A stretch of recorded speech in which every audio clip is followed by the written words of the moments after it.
All right, over to Ashley Pickle now on the Shiner sideline. Ashley. Thanks, Leslie. And to be honest, it's pretty much the exact opposite here on the Shiner stands. I mean, this is a perennial 2A powerhouse that is so used to playing on Texas high school football's biggest stage. And guys, I understand that it's very hard to not get completely overwhelmed by the spark on offense that is the Shiner offense. It's about as bright as the AT&T Stadium lights.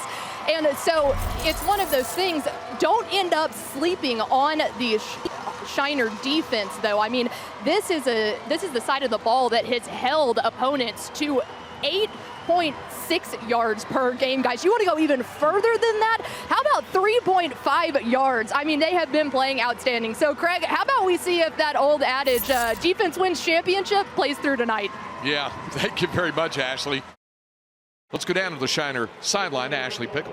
And Craig, when Deontay Ramon scored that touchdown, when the Shiner team started walking off, you noticed that they looked almost confused. And there's a reason for that. I mean, this is a Shiner team that, in all honesty, hasn't super been tested until last week's state semifinal against the Timpson Bears, who really kind of punched them in the mouth for the first time. And so Coach Bedeker came over to his guys and he was saying, hey, take a deep breath. This is a stage we're used to being in. This is something we can keep doing. Don't let one touchdown get you down. We're a better team than this. And obviously they took a deep breath and correct, they're driving back down doing what Shiner does. And let's go down the field with head coach Daniel Bedeker. Here's our Ashley Pickle. Coach, right when it seemed like things may be a little uneasy, your senior fullback came through right before the half.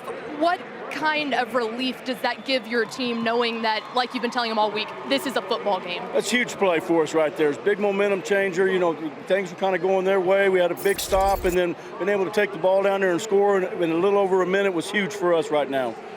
Up next, your defense comes out. How do you reiterate to them how crucial it is to come out here and really set the tone for the second half? Well, we got to make sure that we come out and we get lined up correctly. They're going a little tempo at times on us, and we just got to make sure that we tackle well, and we got to get some turnovers. We're giving them too many. We got to get some ourselves. Appreciate it, Coach. Craig? All right. Thank you, Ashley. We go down to the Shiner sideline and check in with Ashley Pickle.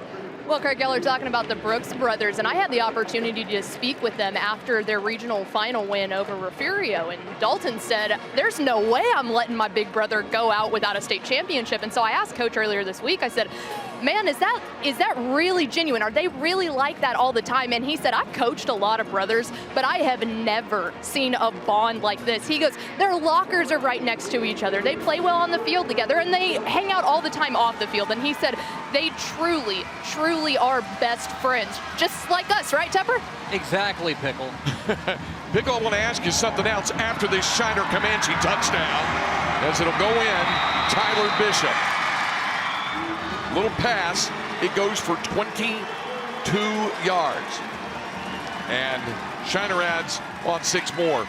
Actually, let me go back to something else. This is probably the biggest crowd that Shiner's played in front of this season, but perhaps not by much, because you were present for that state quarterfinal win over Refugio there in Victoria, where not only were there more than 11,000 fans in a 10,000 seat stadium, the place was vibrant. It was teeming, wasn't it, Pickle? You want to talk about a perfect display of what Texas high school football means to this entire state. Look at the Shiner Comanche fans, guys. I mean, they are here in full swing. And yes, you're right. I didn't think it could get better than that Refugio game, because they were lining the sidelines. And this is a 2A school, guys. Enrollment, not very big. So the support that they have from the Shiner community, as Coach Boddicker will tell you, is unmatched for the Comanches.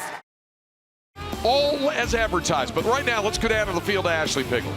Coach, for the first time in school history, you go back-to-back champions. Now that you've done it twice, I can ask you, does this ever get old? No, absolutely not. You know, it's definitely a proud moment for our kids and for our coaches and the community. And it's just that football means so much in Shiner, and we're so happy that we're able to do this for them.